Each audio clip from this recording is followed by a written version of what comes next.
কালেমা পড়ে আত্মহত্যা করলে তার কি হবে? মাশাআল্লাহ। জন্ম নিয়ন্ত্রণ পদ্ধতি কোরআন বা হাদিসে আছে? ভাইজান প্রশ্ন করেছেন, যদি আপনার শ্বশুর অনেক ধনী হয়, আপনাকে কিছু হাদিয়া দিচ্ছে, আপনি কি গ্রহণ করতে পারবেন? এক ভাই প্রশ্ন করেছেন, আমাদের নবী তিনি কি আত্মহত্যা করতে চেষ্টা করেছিলেন? যারা যুবকরা বিয়ে করতে চাও, তোমাদের কাছে একটা উপদেশ। বাবা যদি বলে ছেলে আমার ছোট, এখনো বড় হয়নি, হ্যাঁ, এবার হুজুরকে ফাঁসানো প্রশ্ন পেয়েছেন। মাশাআল্লাহ। ফ্রি ফায়ার আর পাবজি, ভাই আপনি কি মনে করেন ফ্রি ফায়ার খেলা জায়েজ? কেউ যদি বিড়ি বিক্রি করে, আপনার বাপ হোক আর ভাই হোক, ওই দোকানে আপনি বিড়ি বিক্রি করতে পারবেন না, আপনাকে দাওয়াত দিতে হবে, এগুলো হারাম। চুক্তিবদ্ধভাবে ইসলামে বক্তৃতা দেওয়া যায় যে আছে কি নেই, এটা অনেক ডিটেল এবং বিস্তীর্ণ আলোচনা। ওয়ালাইকুম আসসালাম ওয়া রাহমাতুল্লাহি ওয়া বারাকাতুহু। মাশাআল্লাহ, চমৎকার একটা প্রশ্ন যে পৃথিবীতে অজস্র নবী রাসূল থাকার পরেও কেন আমরা দুরুদে ইব্রাহিমের সময় শুধু আমাদের নবীর উপরে দুরুদ পড়ি আর নবী ইব্রাহিমের উপরে দুরুদ পড়ি? কেন পড়ি? আরও তো অজস্র নবী রাসূল আছে। ভাই মনে রাখবেন, নবী ইব্রাহিম যেমন তেমন নবী নন, তাকে বলা হয় আবুল আম্বিয়া। কি বলা হয় বলেন তো ভাই? আবুল আম্বিয়া। সমস্ত নবীদের তিনি হচ্ছেন পিতা, মাত্র 5 থেকে 7 জন বাদ দিয়ে। তো নবী ইব্রাহিম এবং তার বংশধরের উপরে দুরুদ দেওয়া হয়। নবী ইব্রাহিমের এবং তার বংশধরের উপরে যদি দুরুদ পড়া হয়, দোয়া করা হয়, তাহলে পৃথিবীতে আর কোনো নবী বাদ থাকে না। কারণ নবী ইব্রাহিম থেকে দুটো সন্তান, একটা ইসমাইল, একটা ইসহাক। ইসহাক থেকে এসেছে ইয়াকুব, ইয়াকুব নবী, ইসহাক নবী। ইয়াকুবের 12টা যে গোত্র ছিল, তার মধ্যে অধিকাংশের নবী। তার ছেলে আছে ইউসুফ, সেও নবী। কথা বুঝতে পারছেন? আর এদিকে নবী ইব্রাহিমের আর এক সন্তান ইসমাইল, ইসমাইল ইসলামের বংশধর থেকে এসেছে আমাদের নবী। তাই নবী ইব্রাহিম এবং তার বংশের উপরে দুরুদ দেওয়া মানে পরোক্ষভাবে কার উপরে দুরুদ আসছে? গোটা মানুষ জাতি সব নবীর উপরে দুরুদটা পড়ে যাচ্ছে। কোরআনের এগুলো প্রিন্সিপাল মেসেজ, ছোট্ট কথাতে অর্থ প্রচুর, সম্পূর্ণ। শুকরিয়া, জাযাকাল্লাহু খায়রান। সালামের পর আল্লাহু আকবার বলবেন না আস্তাগফিরুল্লাহ 3 বার বলবেন? কোনটা বলবেন? এটা নিয়ে তো সোশ্যাল মিডিয়া খুব গরম আছে এখন। আসলে সহিহ বুখারী হাদিস নাম্বার 841 এবং হাদিস নাম্বার 842, দুটো হাদিস থেকে দুই পক্ষেরই দলিল। যারা বলছেন যে সালাম ফিরানোর পরে প্রথমে আল্লাহু আকবার বলতে হবে, তারা এই হাদিসকে দলিল বানিয়েছে। আর যারা বলছেন যে সালাম ফিরানোর পরে 3 বার ইস্তিগফার পাঠ করতে হবে, তারা এই হাদিসকে দলিল গ্রহণ করেছেন। আপনাদের সামনে ছোট্ট করে বুঝিয়ে দিই বোঝার জন্য। কথা বুঝতে পারছেন? বোঝেন। প্রথম কথা, সহিহ বুখারী খুলবেন 841 নম্বর হাদিস। আব্দুল্লাহ ইবনে আব্বাস রাদিয়াল্লাহু তাআলা আনহু, তিনি তখন ছোট একজন সাহাবী ছিলেন, ছোট্ট বয়সে ছিলেন। তিনি বলছেন আল্লাহর নবী যখন সালাম ফিরাতেন, যখন তিনি তাকবীর বলতেন, তখন বুঝতে পারতাম যে নামাজ শেষ হয়ে গেছে। কথা বুঝতে পারছেন? যখন তিনি তাকবীর পড়তেন, তখন কি শেষ হয়ে গেছে? নামাজ শেষ হয়েছে, বুঝতে পারতেন। তো এই হাদিসে যেহেতু তাকবীর শব্দ আছে, এই তাকবীর এর মূল অর্থ কি? প্রথম অর্থ কি? আল্লাহু আকবার। এর দলিল কি? সহিহ বুখারীতে আল্লাহর নবীর স্পষ্ট হাদিস, সকলে আপনারা জানেন যে নামাজ শুরু হয় কি দিয়ে? তাকবীর দিয়ে, মানে আল্লাহু আকবার। শেষ হয় কি দিয়ে? সালাম দিয়ে। তো ইবনে আব্বাস বলছে, যখন আল্লাহ রাসূল তাকবীর দিতেন, তখন বুঝতে পারতাম নামাজটা এখন শেষ হয়ে গেছে, কমপ্লিট হয়ে গেছে। তো তাকবীর অর্থ হচ্ছে আল্লাহু আকবার। তাই এই হাদিসকে কেন্দ্র করে তারা বলতে যাচ্ছে যে এখানে যেহেতু তাকবীরের কথা আছে, তাই সালাম ফিরিয়ে প্রথমে তাকবীর বলতে হবে। কথা বুঝতে পারছেন? এটা হচ্ছে দলিল। আর যারা বলছেন অন্য হাদিসের আলোকে যে আল্লাহ রাসূল সালাম ফিরিয়ে তিনি 3 বার ইস্তিগফার পাঠ করতেন, তো যারা তাকবীরের পক্ষে আছে তারা এই কথা কখনোই বলে না যে ইস্তিগফার পাঠ করা যাবে না বা আস্তাগফিরুল্লাহ 3 বার বলা যাবে না, এ কথা বলে না। তারা মূলত দুটো হাদিসের উপরেই আমল করতে চাচ্ছে। এক, সালাম ফিরের সঙ্গে সঙ্গে একবার তাকবীর বলবে, মানে আল্লাহু আকবার বলবে, তারপর 3 বার ইস্তিগফার পাঠ করবে। কথা বুঝতে পারছেন? তা আমার কাছে এটাও মনে হচ্ছে সঠিক কথা যে নামাজ যখন সালাম ফিরে দিয়েছে, তখন সবাই একবার তাকবীর বলবে, মানে আল্লাহু আকবার, তারপর 3 বার ইস্তিগফার পাঠ করবে। এটা বিশুদ্ধ মত। এটা ওবায়দুর রহমান মোরাকপুরি এবং আব্দুর রহমান মোরাকপুরি মিরকাতুল মাফাতিতে এই বিষয়ে দীর্ঘ আলোচনা করেছে, ওখান থেকে দেখে নিতে পারেন। শুকরিয়া। মাশাআল্লাহ। একজনে প্রশ্ন করেছেন, বাইবেল, গীতা আলোকে দেওবন্দি বেরলভীদের আকীদা বলেন। তো ভাই এর জন্য তো একটা আলাদা বক্তৃতা লাগবে রে ভাই। মানে এটা মূলত বুঝাতে চাচ্ছে এটা যে দেওবন্দি এবং বেরলভীরা যে আকীদা বিশ্বাস করে, এটা কোরআনের সঙ্গে মিল নেই। বরং এটা কিসের সঙ্গে মিল আছে বলেন তো ভাই? বাইবেল আর গীতা থেকে প্রমাণিত। কয়েকটা মিসাল দিয়ে বুঝতে পারবেন। ভাই বলেন তো আল্লাহ কোথায়? আইনাল্লাহ, আল্লাহ কোথায়? সহিহ মুসলিম 850 নম্বর হাদিস। আল্লাহ রাসূল একজন দাসী মেয়েকে জিজ্ঞাসা করছে, আইনাল্লাহ, বলো তো আল্লাহ কোথায়? মেয়েটি জবাব দিচ্ছে ফিস সামাই, আল্লাহ হচ্ছে উপরে আসমানে আছে। পবিত্র কোরআন সূরা তাহা আয়াত নম্বর 5, সূরা আরাফ আয়াত নম্বর 54, সূরা ফুরকান আয়াত নম্বর 59, সূরা ইউনূস আয়াত নম্বর 3, সূরা হুদ আয়াত নম্বর 2, এতগুলো আয়াত, সূরা সাজদা আয়াত নম্বর 32। আল্লাহ সুবহানাহু ওয়া তাআলা বলছেন আর রহমান আলাল আরশি ইস্তাওয়া, আল্লাহ সুবহানাহু ওয়া তাআলা রহমান, তিনি আরশের উপরে উঠেছেন। এতগুলো আয়াত থেকে বোঝা যায় আল্লাহ সুবহানাহু ওয়া তাআলা কোথায় আছেন? কথা বলেন, আরশে আছেন। কিন্তু আমাদের মুসলিম সমাজের আকীদা কি? দেবন্দী বেরলবী তারা কি বিশ্বাস করে? আল্লাহ সর্বত্র বিরাজমান। কি বিরাজমান? আল্লাহ সব জায়গাতে আছে। কিন্তু আল্লাহ যে সব জায়গাতে আছে, ওয়াল্লাহু ফি কুল্লি মাকাম, এর আরবি হবে এটা। এই মর্মে না কোনো কোরআন আছে না হাদিস আছে, কিন্তু আমাদের হানাফি দেবন্দী বেরলবী ভাইরা বিশ্বাস করে। কিন্তু কোরআন হাদিসে এই আয়াত বা হাদিস নেই, কিন্তু এই কথা গীতাতে আছে। কোথায় আছে?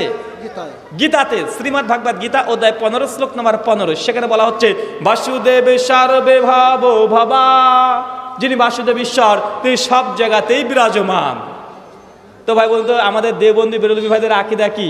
কোরআন অনুযায়ী না গীতা বাইবেল অনুযায়ী? কথা বলেন ভাই, এটা আমি রাগ করে বলছি না। আমাদের নবী মুহাম্মদ সাল্লাল্লাহু আলাইহি ওয়াসাল্লাম কিসের তৈরি? মাটির তৈরি। কুল ইন্নামা আনা বাশারা মিসলুকুম, সূরা আল কাহাফ সূরা নম্বর 18 আয়াত নম্বর 10, সূরা হামিম সাজদা সূরা নম্বর 41 আয়াত নম্বর 6। নবী হচ্ছে মাটির তৈরি এবং পৃথিবীর প্রত্যেকটা নবী রাসূল তারা মাটির তৈরি। কিন্তু খ্রিস্টানরা মনে করে নবী ঈসা আলাইহিস সালাম তিনি নূরের তৈরি। কিসের তৈরি বলেন তো ভাই? নূরের তৈরি। প্রমাণ বাইবেলের new testament gospel of John, যেটাকে ইউহান্না বলা হয়, প্রথম অধ্যায় শ্লোক নম্বর 1 থেকে 9, সেখানে বলা হচ্ছে জিজাস ক্রাইস্ট, যিশুকে বলা হচ্ছে তিনি হচ্ছেন নূর থেকে সৃষ্টি হয়েছে। মুসলিমরা তাদের এই আকীদা গ্রহণ করে তারা বলছে যে আমাদের নবীও নূরের তৈরি। আছে না নাই? কথা বলেন, আছে। তো এমন অনেকগুলো উদাহরণ আছে, দেওয়া যাবে অন্য এক সময়তে। এখন প্রশ্ন উত্তর। ভাইজান প্রশ্ন করেছেন, যদি আপনার শ্বশুর অনেক ধনী হয়, আপনাকে কিছু হাদিয়া দিচ্ছে, আপনি কি গ্রহণ করতে পারবেন? জি, যদি শ্বশুর হাদিয়া দেয় আপনি গ্রহণ করতে পারবেন, তবে আপনার একটা শর্ত, মাঝে মধ্যে শ্বশুরকে আপনি একটু মাঝে মধ্যে হাদিয়া দেবেন। শ্বশুর যদি আপনাকে মোটরসাইকেল দেয়, আপনিও দেখবেন শ্বশুর যদি মোটরসাইকেল না থাকে, শ্বশুরকে আপনি একটা মোটরসাইকেল কিনে দিবেন। আমাদের যুবক ভাইরা বলে যে ভাই আমার আসলে কোনো দাবি নেই, বিয়ে করেছি কোনো দাবি নেই, কিন্তু আমার শ্বশুর আমাকে একটা মোটরসাইকেল দিতে যাচ্ছে, এখন মোটরসাইকেলটা নিতে পারবো কি পারবো না, এটা জায়েজ হবে কি হবে না? তো আমি বলি ভাইজান আপনার শ্বশুর কি কোটিপতি নাকি রে ভাই, যে আপনাকে একটা মোটরসাইকেলই গিফট করে দিচ্ছে?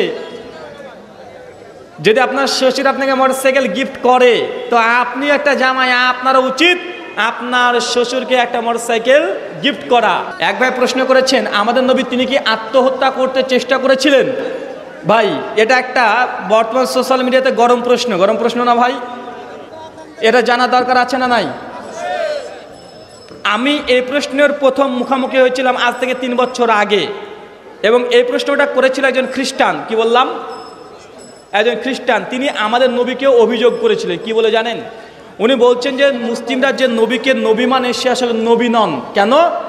তিনি বুখারীর এই একটা মুআল্লাকান হাদিস নিয়ে এসেছিলেন এবং আর রাহিকুল মাকতুম থেকে দলিল নিয়ে এসে বলছেন যে তোমাদের নবী নিজের সন্দেহ ছিল যে তিনি আসলে নবী কি নবী না, এই জন্য সে পাহাড় থেকে নিজেকে আত্মহত্যা করতে চেয়েছিল।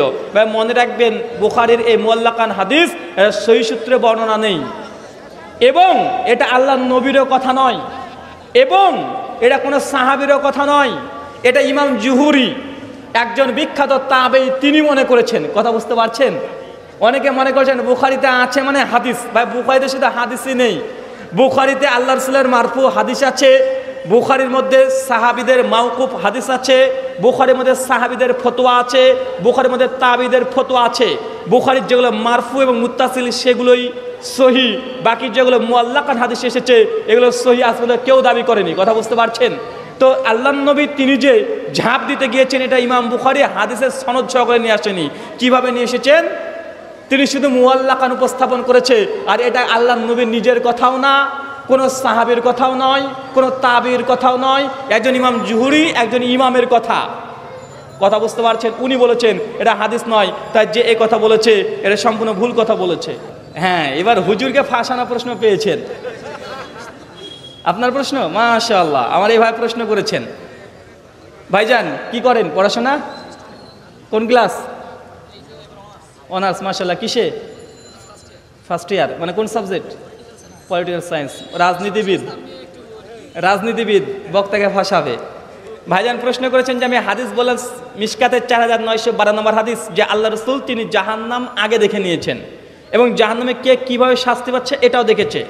বুখারী বর্ণনা আল্লাহ রসুল যখন মেরাজে গেছেন হযরত বেলাল রাদিয়াল্লাহু আনহুর পায়ের আওয়াজও শুনতে পেয়েছে, জান্নাতে অজস্র মানুষকে জ্বলতেও দেখেছে। তো আল্লাহ নবী আগে থেকে কিভাবে দেখলেন? আমাদের কিয়ামতিতে ঘটেনি ভাই, কঠিন প্রশ্ন না?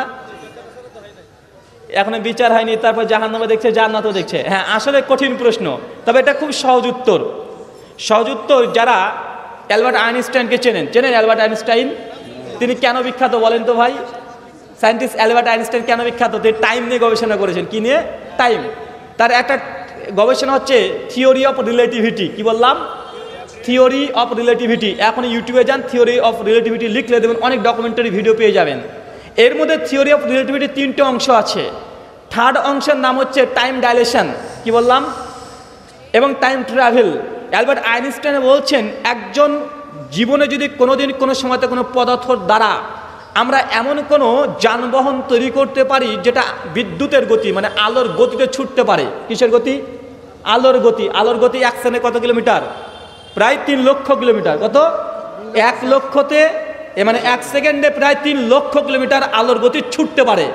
অ্যালবার্ট আইনস্টাইনের দাবি, যদি পৃথিবীতে কোনোদিন এমন কোনো যানবাহন তৈরি করা যায় যে যানবাহন সেকেন্ডে 3 লক্ষ কিলোমিটার যেতে পারে এবং ওই যানবাহনের ওপরে যদি কোনো ব্যক্তি চেপে থাকে মানে আরোহণ করে, তো এই আলোর গতিতে ছোটার কারণে একটা পর্যায়ে চলে যাবে, সেই সময়তে দুটো জিনিস হবে। এক, পৃথিবীর টাইমটা তার জন্য স্থির হয়ে যাবে। কি হয়ে যাবে?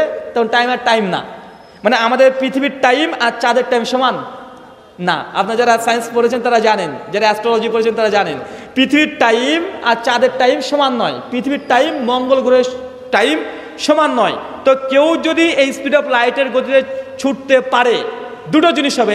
এক, সেই ব্যক্তির জন্য পৃথিবীর টাইমটা স্থির হয়ে যাবে, মানে পৃথিবীতে কোন টাইম যাচ্ছে না, স্থির।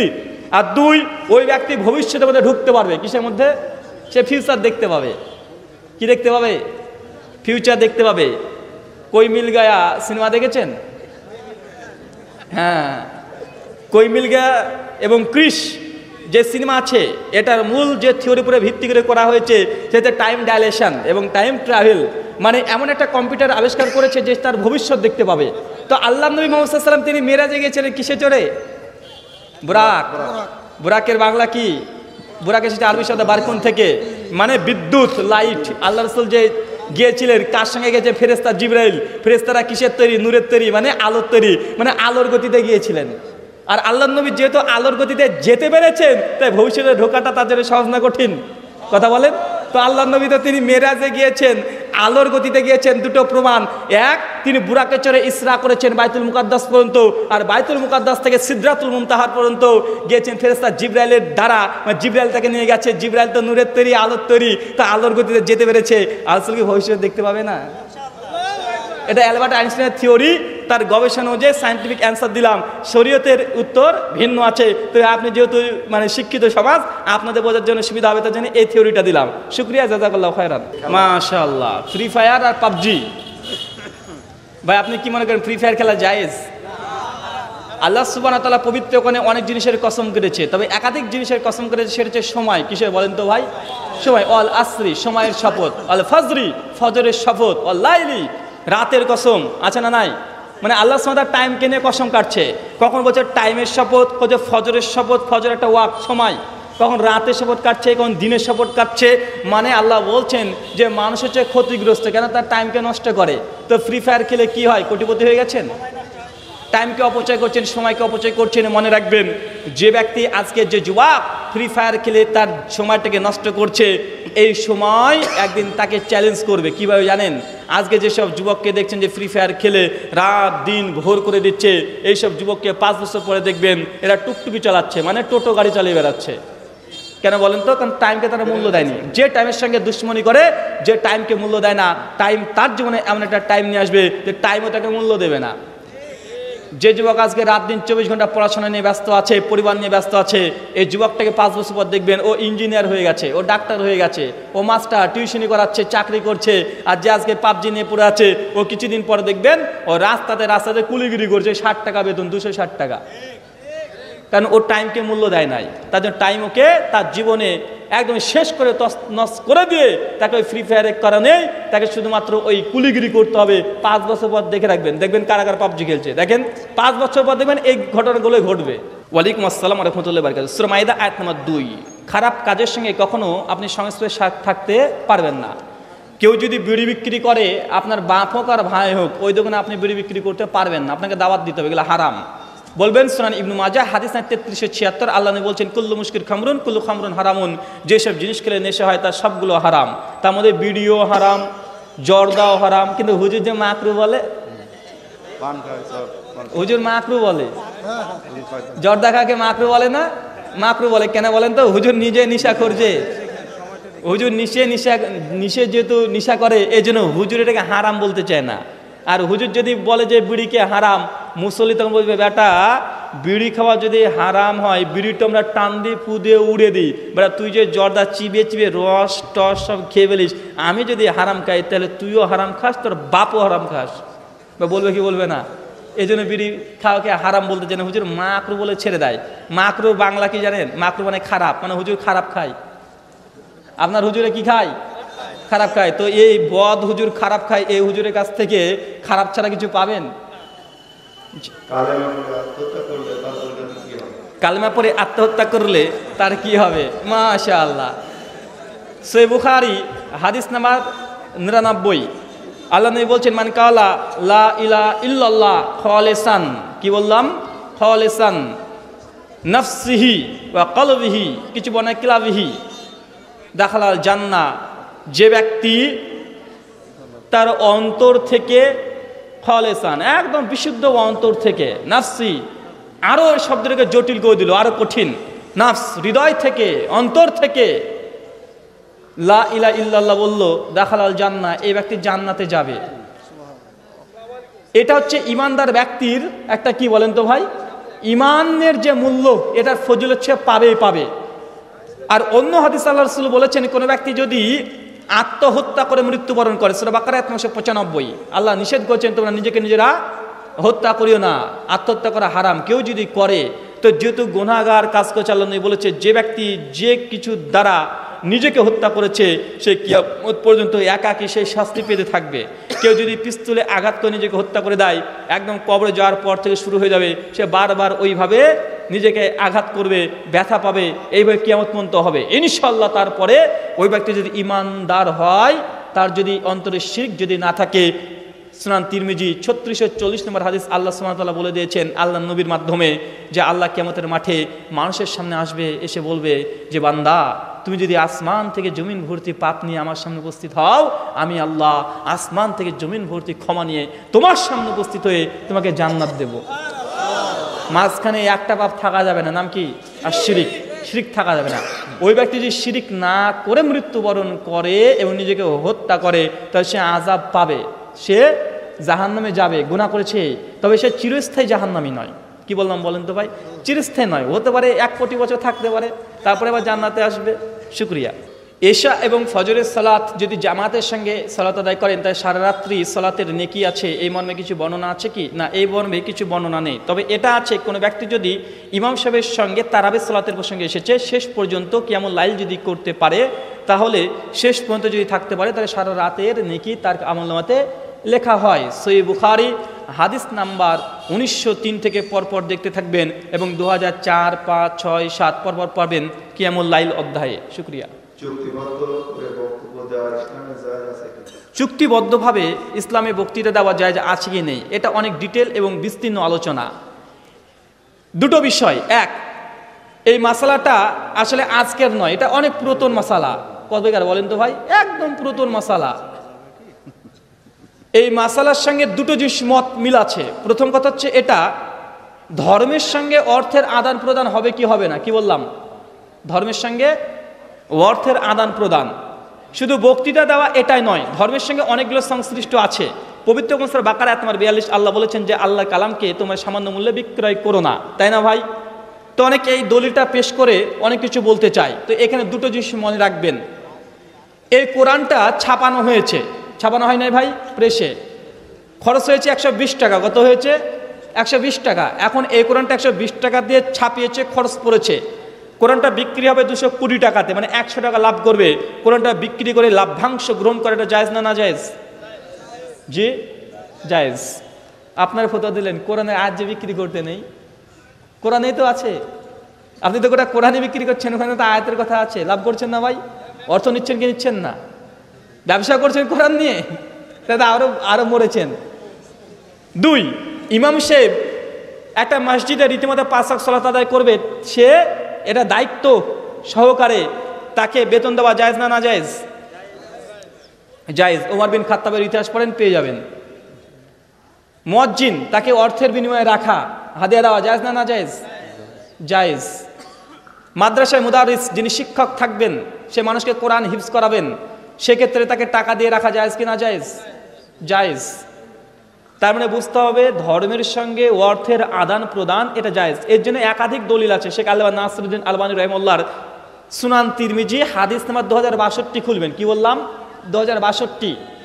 ওইখানে হাদিসটাকে নিয়ে আসা হয়েছে যে কোনো এক সাহাবী, তারা একটা জামাত যাচ্ছেন, ইহুদিদের একটা জামাত আসছেন, তাদের আমিরকে একটা বিছুতা বা অন্য কোনো প্রাণীতে কেটেছে। কথা বুঝতে পারছেন? কাটার পরে সাহাবী দেখেছে, সে বলছে যে আমাদের এই আমিরকে তোমরা সুস্থ করতে পারবে? একজন সাহাবী চট করে বলছে আমি পারবো। কিসের বিনিময়ে? উনি তখন বলছেন যে 30টা বকরি ছাগল দিতে হবে, যদি দাও তবে তোমাকে আমি এই ঝাড়ফুঁক করব। সঙ্গে সঙ্গে ওই সাহাবীর সঙ্গে কথার সঙ্গে একমত হয়ে গেল, ঝাড়ফুঁক করলো, সূরা ফাতিহা পড়ে 30টা ছাগল নিয়ে চলে আসলো। আল্লাহ নবীকে বলে, আল্লাহ নবী এই ঘটনা ঘটেছে।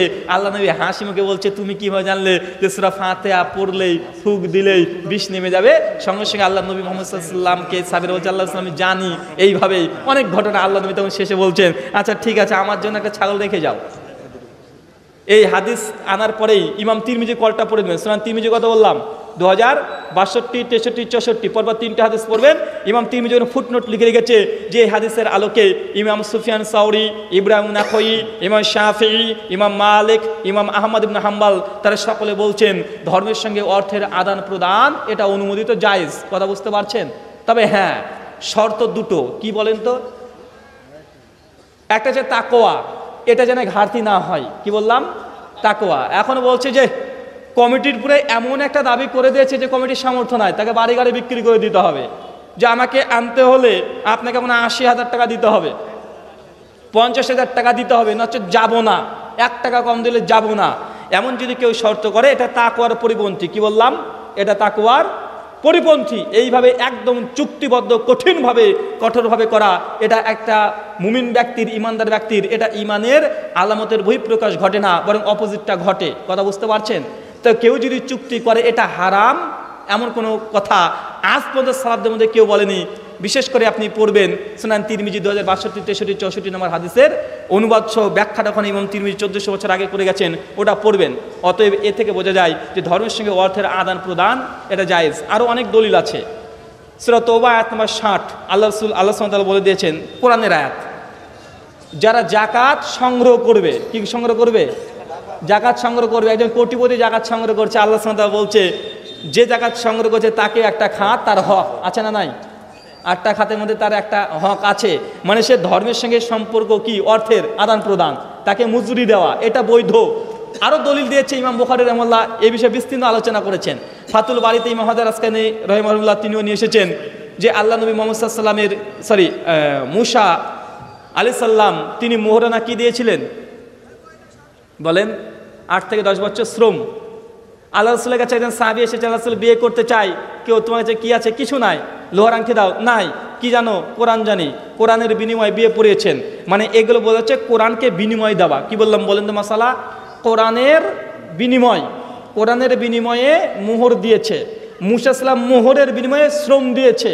মানে এগুলোকে নিয়ে ইমাম তিরমিজি, ইমাম বুখারী ডিটেল আলোচনা করে তিনি বলতে চেয়েছেন যে হ্যাঁ, ধর্মের সঙ্গে অর্থের আদান প্রদান এটা জায়েজ, এটা একাধিক প্রমাণ। কারণ এই প্রশ্নটা আজকের নয়, সেই সময় ফিরকে মুরজিয়া যারা তারা দাবি করেছিল যে কোরআন শিক্ষা দিয়ে, কোরআন পড়িয়ে ছাত্রদেরকে কোরআন হিফজ করিয়ে টাকা নেওয়া জায়েজ নয়, ইমামতি করে টাকা নেওয়া জায়েজ নয়, মুয়াজ্জিনগিরি করে টাকা নেওয়া জায়েজ নয়, সেই ইমাম বুখারীর কলম ধরেছিলেন। দেখেন সালাফদের মধ্যে সব সমাধান আছে আলহামদুলিল্লাহ। বিবাহর পরে বউকে নিয়ে বিদেশে যাওয়া যাবে কি যাবে না? রেখে? মাশাআল্লাহ, নিয়ে যাবেন। আল্লাহ রাসূল যদি জিহাদেও যেতেন তবু লটারির মাধ্যমে একটা স্ত্রীকে নির্বাচন করে নিয়ে যেতেন, এটা সুন্নাহ। বলি রে ভাই, আমি রেখে এসেছি ভাই, আমি রেখে এসেছি, তাই ওটা অত দূর যেতে যাচ্ছি না, আমি তার সঙ্গে নিয়ে আসিনি। তো সর্বাধিক এটাই উত্তম, যখন কোনো সফর করবেন তখন স্ত্রীকে সঙ্গে রাখা, এটা আল্লাহ রাসূলের সুন্নাহ, তিনি সবসময় নিয়েই যেতেন। অধিকতর এই ঘটনা বিভিন্ন জায়গাতে পাওয়া যায়। 2, যদি আপনার স্ত্রীকে রেখে দীর্ঘ মেয়াদি যেতে চান, বেশ কিছু শর্ত আছে। 1, স্ত্রীকে বলতে হবে, স্ত্রীকে সে পারমিশন নিতে হবে যে আমি 1 বছরের জন্য এখন সৌদি আরবে যাচ্ছি, তুমি থাকতে পারবা কি পারবা না, তুমি তোমার যৌনাঙ্গকে হেফাজত করতে পারবা কি পারবা না, তুমি কোনো খারাপ কাজে জড়াবা কি জড়াবা না। স্ত্রী যদি পারমিশন দেয় তবে যেতে পারবে। তবে স্ত্রী আপনাকে বারবার ফোন করে বলছে 5 মাস 7 মাস 1 বছর 1.5 বছর 3 বছর হয়ে গেছে, বাড়িতে আসো, আপনি বলছেন যে না আর 3 মাস থাকি, এই 3 মাস পরে আসি, এই 3 মাস পরে আসি। এখন আপনার স্ত্রী যদি এই কারণে যদি জেনা ব্যভিচারের মধ্যে যুক্ত হয়ে যায়, এর গুনাহগার আপনার উপরে বাড়তে হবে। কথা বুঝতে পারছেন? 2 নম্বর বিষয়, কানজুল উম্মাল হাদিস নাম্বার 21160, ওমর বিন খাত্তাবের একটা ঘটনা বর্ণনা আছে। ওমর বিন খাত্তাব রাত্রিবেলাতে চলাচল করছেন, হঠাৎই একটা বাড়ির পাশ দিয়ে যাচ্ছেন, তো একটা মেয়ে, খুব যুবতী মেয়ে, সে যৌনতাযুক্ত কণ্ঠে সে কবিতা পাঠ করছে। যৌনতাযুক্ত কবিতা, বুঝতে পারছেন তো? কবিতাটা আর বললাম না। যখন পাঠ করছে ওমর বিন খাত্তাব তার কবিতা শুনে তার শরীরের লোমগুলো খাড়া খাড়া হয়ে গেছে। আরে সর্বনাশ, যে মেয়েটি যেইভাবে যৌনতাযুক্ত কণ্ঠে কবিতা পাঠ করছে, এই মেয়েটা 2-4 দিনের মধ্যে যদি কোনো পুরুষ এই মুহূর্তে যদি সামনে পেয়ে যায়, তা সে জেনা করেই ফেলবে। ওমর বিন খাত্তাব চিন্তিত হয়ে তার বাড়িতে নক করেছে, নক করে জিজ্ঞাসা করছে বাইরে থেকেই যে কি সমস্যা, আপনি এই ধরনের কথা বলছেন কেন? উনি তখন বলছেন যে ওমর, আপনি দেশের খলিফা, অথচ আমার স্বামী আজ প্রায় 1 বছর পার হয়ে গেল, সে বিদেশে পড়ে আছে, তাকে আমার খুব প্রয়োজন এই সময়। কথা বুঝতে পারছেন? যখন এই কথা বলেছে ওমর বিন খাত্তাব, তার কাছে কোনো সমাধান নেই, তার স্বামী আছেন বিদেশে, আর মেয়েটার এখন চায় তাকে। আর ওমর বিন খাত্তাব তার এই দৃশ্য দেখে বুঝতে পারছে মেয়েটার সামনে কোনো পুরুষ যদি আসে এবং বলে, মেয়েটা জেনার সঙ্গে লিপ্ত হয়ে যাবে। সঙ্গে ওমর বিন খাত্তাব রাত্রে তার ঘুমাতে পারে না, সঙ্গে এসে তার মেয়ে হাফসার কাছে এসে দেখুন হাফসাকে বলছে, বাপ তার মেয়েকে জিজ্ঞেস হচ্ছে যে মা একটা প্রশ্ন করি। জি, প্রশ্ন। একজন মেয়ে তার স্বামী ছাড়া কতদিন থাকতে পারে, মানে তার ফিজিক্যাল রিলেশনশিপে কতদিন টিকতে পারে, থাকতে পারে, ধৈর্য ধারণ করতে পারে? তার মেয়ের সঙ্গে সঙ্গে লজ্জাতে মাথা নিচু করে দিচ্ছে, যে বাবার কাছ থেকে যদি মেয়ে যদি এমন প্রশ্ন শুনে, লজ্জার বিষয়, সঙ্গে সঙ্গে মাথা নিচু করে ফেলেছে।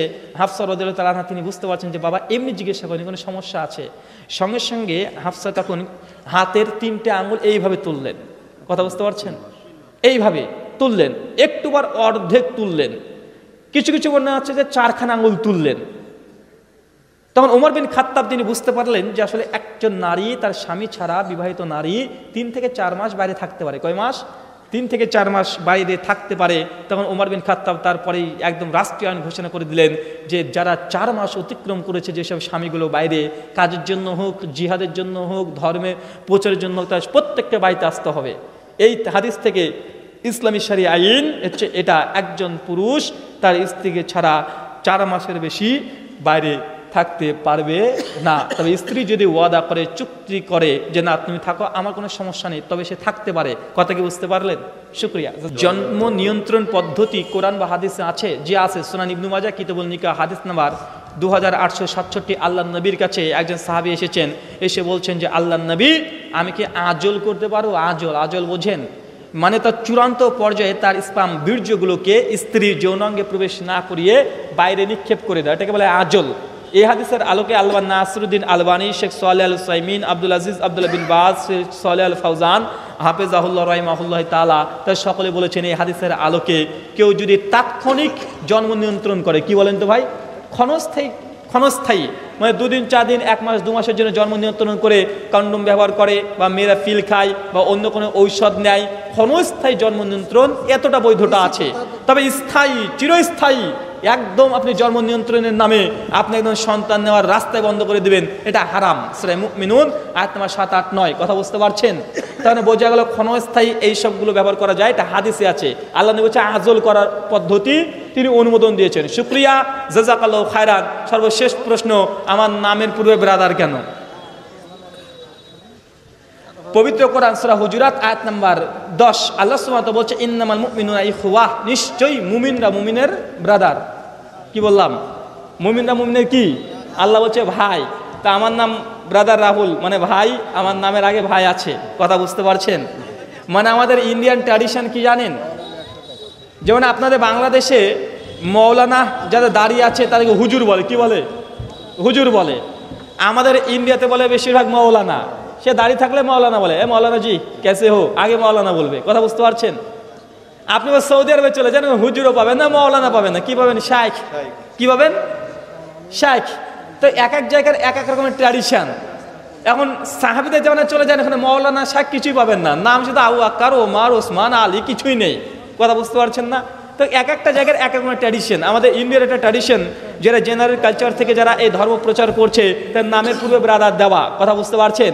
শুধু আমি একাই ব্রাদার নেই, আরও অজস্র ব্রাদার আছে যারা ডক্টর জাকির নায়েকের মতো তুলনামূলক ধর্মতত্ত্বের উপরে পড়াশোনা করে বিতর্ক আলোচনা সেমিনারে যুক্ত হয়, তার নামের পূর্বে ব্রাদার ব্যবহার করা হয়। যেমন আমার নাম ব্রাদার রাহুল, আরেকটা আছে ইংলিশ ভাষায় বক্তৃতা দেয় ব্রাদার ইমরান, একজন আছে তেলুগু ভাষাতে বক্তৃতা দেয়, তার নাম ব্রাদার শাফি, একজন আছে মালয়ালিয়াম ভাষায় কথা বলে, তার নাম হচ্ছে ব্রাদার MM আকবর, আরেকজন আছে উর্দু ভাষায় কথা বলে, তার নাম ব্রাদার নাসরুদ্দিন ইবনু মঈনুদ্দিন, এবং অনেকগুলো ব্রাদার আছে। কথা বুঝতে পারছেন? এবং পৃথিবীর বিভিন্ন ভাষাতে তারা কথা বলে। যেমন ব্রাদার শাফি আছে, সে তেলুগু ভাষায় কথা বলে। তেলুগু বোঝেন? জি, আমি যে দেশ থেকে এসেছি 88খানা ভাষায় মানুষ কথা বলে। ভারতে 88টা ভাষাতে কথা বলে। কয়টা ভাষা? 88টা ভাষা। আর আমরা এমনি 12-13টা ভাষা এমনি শিখে ফেলি। কেন বলেন তো? মানে আমরা তো বাংলাতে কথা বলছি, কলকাতায় চলে গেলে হিন্দি হয়ে গেল, হায়দ্রাবাদে চলে যাবো, ওখানে চলবে ইংলিশ আর তেলেগু। তেলেগু বোঝেন? তেলেগু সবচেয়ে প্রাচীন ভাষা আমাদের উপমহাদেশের, এশিয়া মহাদেশের সবচেয়ে প্রাচীন ভাষার নাম তেলেগু ভাষা। আপনার যে দক্ষিণ ভারতের সিনেমা দেখেন সব তেলেগু সিনেমা বলা, ওগুলো হিন্দিতে ডাবিং করা। তেলেগু তারা খুব উন্নত, দক্ষিণ সাউথ ইন্ডিয়া। কথা বুঝতে পারছেন? তো তেলেগু ভাষা খুব মজবুত। বাংলা ভাষার চেয়ে উর্দু হিন্দি ভাষা মজবুত না, মানে কথা বলতে মজা আলাদা লাগে, মনে হচ্ছে যে এমনভাবে কথা বলে একদম ফেটে যাবে। তো তেলেগু আরও কঠিন, মানে কথার জজবাই আলাদা। একটা কথা বলে বুঝতে পারেন তেলেগু ভাষা, ভগবান টক্কাডে উন্নেডো তেন্ন পবার থেকে আনাই মানছিওডো, কিছু বুঝলেন? এই যে তেলেগু ভাষা, আলহামদুলিল্লাহ। তো আমাদের ব্রাদার লাগানো এই জন্য যারা কম্পারেটিভ রিলিজিয়ন নিয়ে পড়াশোনা করে, ডিবেট বিতর্কে অংশগ্রহণ করে, তার নামের পূর্বে এই ব্রাদারগুলো ব্যবহার করা হয়। ইউটিউবে সার্চ করবেন, অজস্র বাংলা, ইংলিশ, উর্দু, হিন্দি, তেলেগু, মালয়ালিয়াম সব ভাষাতে পেয়ে যাবেন অজস্র আলোচনা। আর আমাদের মধ্যে যারা যুবক ভাই আছেন, যারা বিয়ে করতে চান, কিন্তু এখনো আব্বা বিয়ে দিচ্ছে না, মা বিয়ে দিচ্ছে না, বড় হয়নি, এই মনে করে কারা কারা আছেন একটু হাত তোলেন তো ভাই। কারা কারা বিয়ে করতে চান কিন্তু আব্বা বিয়ে দেয় না? কারা কারা হাত তোলেন? মুখ কানকে ঢেকে হাত তুলেন, দেখতে পাবে না কেউ। দেখেন, আছে, দেখেন বিয়ে করতে চায় অনেকজন। আমি এই জন্য বলেছি যারা যুবকরা বিয়ে করতে চাও, তোমাদের কাছে একটা উপদেশ। বাবা যদি বলে ছেলে আমার ছোট, এখনো বড় হয়নি, বিয়ে দিচ্ছে না, এক কাজ করবে, বাবার জুতোটা তুমি পায়ে দিয়ে চলতে শুরু করবে, আর আব্বাকে বলে আব্বা দেখো তোমার জুতোটা আমার পায়ে হয়। বাবা জামা প্যান্ট ধরে পড়তে শুরু করবে, আর বলে আব্বা দেখো তোমার জামাটা আমার গায়ে হয়, মানে বাপকে বোঝো বাপ তোমার জুতো আমার পায়ে হয়, মানে আমি এখন বাপ হতে পারি। আর মেয়েদের উদ্দেশ্যে বলি, তুমি যদি বিয়ে করতে চাও, যদি মা বাবাকে বলতে না পাও, লজ্জা পাও, বা বাপ মা বলে মেয়ে আমার পাগলি, কিছুই জানে না, এখন বিয়ে দেবো না, এক কাজ করে মার ব্লাউজটাকে টান দিয়ে পরে দিয়ে বলবে মা দেখো তোমার ব্লাউজটা আমার গায়ে হয়। মায়ের শাড়িটা নিয়ে পরে তখন মা দেখো বউ বউ লাগছে, কেমন লাগছে, এগুলো করবে। বাপ মা এমনি বুঝে নেবে যে কি ব্যাপার, কি হয়েছে, মানে বুঝতে পারবে। কথা বুঝতে পারছেন? আল্লাহ সঙ্গে ছে দোয়াই প্রথম, আল্লাহ আমাদের যেসব যুবক ভাইরা আছে বিয়ে করতে চায়, এখনো বিয়ে হচ্ছে না বা দিচ্ছে না, আল্লাহ সুবহানাহু ওয়া তাআলা এইসব যুবক ভাইদেরকে দিনদার পরেশগার, দিনী বোন নাকি, দিনদার পরেশগার মেয়েদেরকে বিয়ে করা তৌফিক দান করে সকলে পড়ি আল্লাহুম্মা আমিন। এ দাওয়া রেখে আজকে মতো আলোচনা প্রশ্ন তো শেষ করলাম। ওয়ামা আলাইনা ইল্লাল বালাগ, সুবহানাকা আল্লাহুম্মা ওয়া বিহামদিকা আশহাদু আল্লা ইলাহা ইল্লা আনতা আস্তাগফিরুকা ওয়া আতুবু ইলাইক। আসসালামু আলাইকুম ওয়া রাহমাতুল্লাহ।